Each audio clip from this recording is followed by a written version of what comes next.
नमस्कार दोस्तों, आप सभी का हमारे YouTube channel basics GK hub में स्वागत है। जैसा कि आप लोग देख ही रहे हैं कि हमारे चैनल के द्वारा पहले HPGK की सीरीज़ लाई गई और उसके बाद हिस्ट्री की सीरीज़ चली है और उसमें एंशंट हिस्ट्री को इंट्रोड्यूस किया गया है। और अब हम आपके लिए लेकर आ रहे हैं पॉलिटी की सीरीज़। तो इसमें हम कुछ नॉर्मल क्वेश्चंस के बारे में आज बात करेंगे। तो हमारे चैनल को लाइक, सब्सक्राइब और शेयर करना ना भूलें। तो आइए अब हम चलते हैं अपने पहले क्वेश्चन की ओर। संविधान सभा के गठन का विचार किस वर्ष में रखा गया? तो इस क्वेश्चन का सही आंसर हो जाता है ग 1934। किसके द्वारा रखा गया? M.N. रॉय द्वारा। ये नाम बहुत ही इम्पोर्टेंट हो जाता है क्योंकि इन्होंने संविधान सभा के गठन का विचार पहली बार रखा M.N. रॉय ने। अब हम इसके क ऑप्शन के बारे में बात करते हैं। 1930 में हमारा प्रथम गोलमेज सम्मेलन हुआ था। गोलमेज सम्मेलन 3 हुए थे।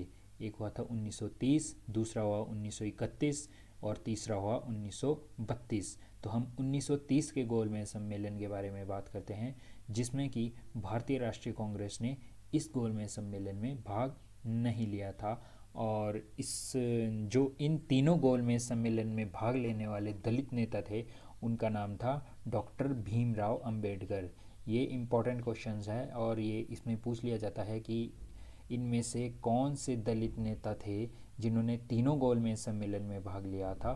तो वो थे डॉक्टर भीमराव अंबेडकर। और इसके घ ऑप्शन के बारे में बात करते हैं 1940। तो 1940 में एक तो हमारा आया था अगस्त प्रस्ताव और दूसरा था आपका व्यक्तिगत सत्याग्रह भी 1940 में हुआ था।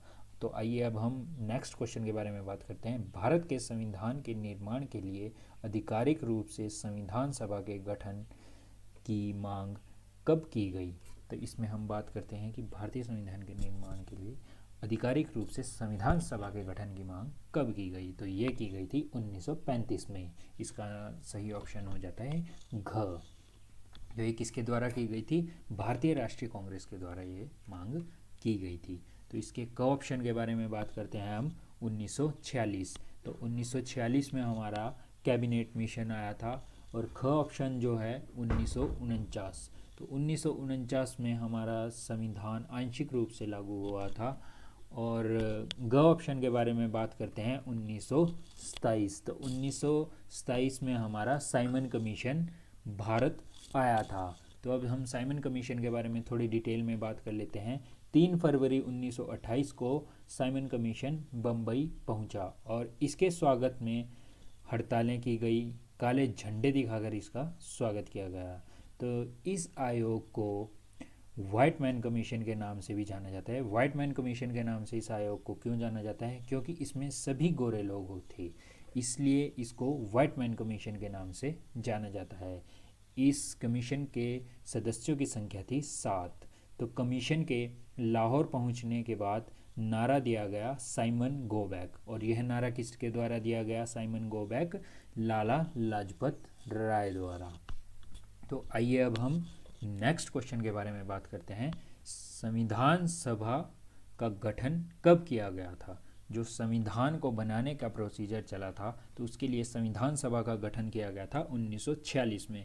1949 के बारे में हम पहले ही बात कर चुके हैं और 1940 के बारे में भी आपको बता दिया है कि इसमें अगस्त प्रस्ताव आया था और दूसरा हुआ था आपका व्यक्तिगत सत्याग्रह। तो इस क्वेश्चन के बारे में हम थोड़ा डिटेल में बात कर लेते हैं। संविधान सभा के लिए चुनाव जुलाई अगस्त 1946 में हुआ।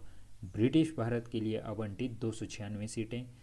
इसमें भारतीय राष्ट्रीय कांग्रेस को 208 सीटें मिली, मुस्लिम लीग को 73 तथा छोटे समूह व स्वतंत्र सदस्यों को 15 सीटें मिली।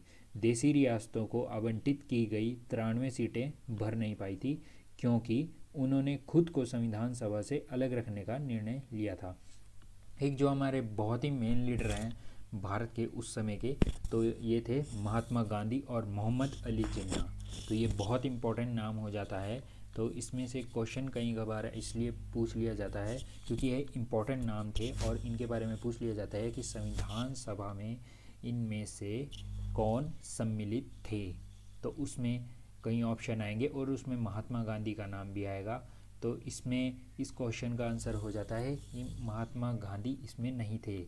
गलती से बंदे महात्मा गांधी को टिक कर देते हैं। क्यों कर देते हैं? क्योंकि उन्हें लगता है कि महात्मा गांधी का भारत में बहुत बड़ा रोल था, इसलिए महात्मा गांधी इस क्वेश्चन का आंसर होंगे। लेकिन ये गलत है, क्योंकि महात्मा गांधी इस संविधान सभा के सदस्य नहीं थे। तो आइए अब हम चौथे क्वेश्चन के बारे में बात करते हैं। संविधान सभा की पहली बैठक कब हुई थी? तो संविधान सभा की पहली बैठक हुई थी 9 दिसंबर 1946। ये इस क्वेश्चन का सही आंसर हो जाता है। और ख ऑप्शन के बारे में बात करते हैं। 26 नवंबर 1949, इस दिन संविधान को आंशिक रूप से लागू किया गया था, मतलब पूर्ण लागू नहीं हुआ था संविधान। पूर्ण रूप से संविधान लागू हुआ था 26 जनवरी 1950 को। और 26 नवंबर को आपका है जो आपका संविधान दिवस के रूप में भी मनाया जाता है। तो इसके हम एक्स्ट्रा फैक्ट्स के बारे में बात कर लेते हैं। मुस्लिम लीग ने इस बैठक का बहिष्कार किया और अलग पाकिस्तान की मांग की। इस बैठक में 211 सदस्यों ने हिस्सा लिया। तो इसमें इम्पॉर्टेंट क्वेश्चन हो जाता है 211 सदस्य, क्योंकि आजकल कम्पिटिटिव लेवल दिन प्रतिदिन बढ़ता जा रहा है। तो इसमें आपसे पूछ लिया जा सकता है कि संविधान सभा की पहली बैठक में कितने सदस्यों ने हिस्सा लिया था। तो इसका आंसर हो जाता है 211। तो अगले क्वेश्चन के बारे में बात करते हैं। संविधान सभा के अस्थायी अध्यक्ष किसे चुना गया था? तो इसका सही आंसर हो जाता है क ऑप्शन, सच्चिदानंद सिन्हा। सच्चिदानंद सिन्हा को संविधान सभा का अस्थायी अध्यक्ष क्यों चुना गया? क्योंकि ये संविधान सभा के सबसे वरिष्ठ अध्यक्ष सदस्य थे, इसलिए इन्हें संविधान सभा का अस्थायी अध्यक्ष चुना गया। और ख ऑप्शन, डॉक्टर राजेंद्र प्रसाद के बारे में बात करते हैं। डॉक्टर राजेंद्र प्रसाद भारत के प्रथम राष्ट्रपति थे। और ग ऑप्शन के बारे में बात करते हैं। पंडित नेहरू, ये भारत के प्रथम प्रधानमंत्री थे। अब हम 6 क्वेश्चन के बारे में बात करते हैं। संविधान सभा का स्थायी अध्यक्ष किसे चुना गया? अभी तक हमारे पास अस्थायी अध्यक्ष था, अब हम स्थायी अध्यक्ष के बारे में बात कर रहे हैं। तो इसका ग ऑप्शन सही हो जाता है, डॉक्टर राजेंद्र प्रसाद ये संविधान सभा के स्थायी अध्यक्ष थे। और इसकी थोड़ी डिटेल में बात कर लेते हैं हम इस बैठक की। 11 दिसंबर 1946 संविधान सभा की दूसरी बैठक में अध्यक्ष तथा उपाध्यक्ष को चुना गया। जैसे कि अध्यक्ष के बारे में आपको पता ही चल चुका है कि स्थायी अध्यक्ष कौन बना था, डॉक्टर राजेंद्र प्रसाद। अब संविधान सभा के उपाध्यक्ष के बारे में भी कभी क्वेश्चन पूछ लिया जा सकता है आने वाले समय में। तो इसमें थे H.C. मुखर्जी। संविधान सभा का संवैधानिक सलाहकार किसे नियुक्त किया गया? तो इसका सही आंसर हो जाता है ख, B.N. राय। B.N. राय को संविधान सभा का संवैधानिक सलाहकार नियुक्त किया गया। डॉक्टर राजेंद्र प्रसाद के बारे में हम आपको पहले बता चुके हैं। अब बात करते हैं अगले क्वेश्चन के बारे में। उद्देश्य प्रस्ताव किसके द्वारा पेश किया गया था? तो उद्देश्य प्रस्ताव जो पेश किया गया था वो पंडित जवाहरलाल नेहरू के द्वारा पेश किया गया था, जो कि इस क्वेश्चन का सही आंसर हो जाता है। तो इस क्वेश्चन के डिटेल के बारे में थोड़ा बात कर लेते हैं। 13 दिसंबर 1946 को पंडित नेहरू ने सभा में उद्देश्य प्रस्ताव पेश किया। इस प्रस्ताव को 22 जनवरी 1946 को सर्वसम्मति से स्वीकार कर लिया गया। इसमें 22 जनवरी 1946 इम्पॉर्टेंट डेट हो जाती है, क्योंकि इस दिन उद्देश्य प्रस्ताव को सर्वसम्मति से स्वीकार कर लिया गया। और इसके बारे में आगे बात करते हैं। इसके परिवर्तित रूप से संविधान की प्रस्तावना बनी। अब हम अगले क्वेश्चन के बारे में बात करते हैं। राष्ट्रीय ध्वज को कब अपनाया गया? राष्ट्रीय ध्वज को जो अपनाया गया उसका सही आंसर हो जाता है 22 जुलाई 1947। तो हम राष्ट्रीय ध्वज के बारे में थोड़ी चर्चा कर लेते हैं। राष्ट्रीय ध्वज की लंबाई व चौड़ाई का अनुपात कितना है? ये है 3:2। ये क्वेश्चन इम्पोर्टेंट हो जाता है, कई बार एग्जाम में पूछ लिया जाता है कि राष्ट्रीय ध्वज की लंबाई व चौड़ाई का अनुपात कितना है? 3:2। तो अब हम अगले क्वेश्चन के बारे में बात करते हैं, जो कि हमारा आखिरी क्वेश्चन है।